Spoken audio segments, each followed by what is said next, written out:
Very much, Archie. And as you said, there are more concerns about the closing times for businesses during the state of emergency. Let's hear from TVJ's Kalisha Williams.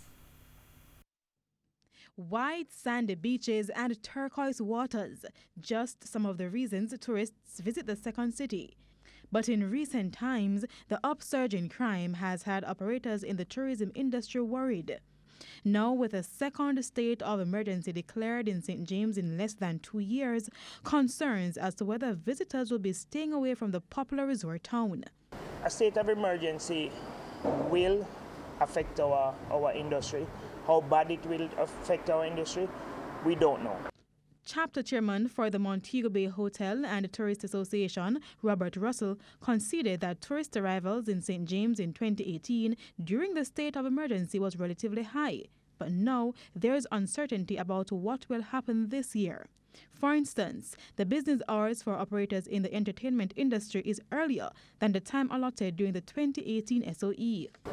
I've seen the new closing times, which is what was implemented the first time, which is 12 o'clock for clubs. I think that is a little early for clubs.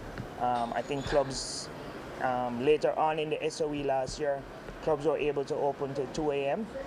We're hoping that we can get that 2 a.m. or even a 3 a.m. Closing call.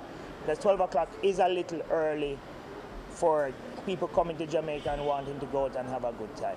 On April 19, 2019, the United States government issued a travel advisory to its citizens, urging them to stay away from sections of Kingston, Spanish Town, and Montego Bay due to high levels of murders and shootings.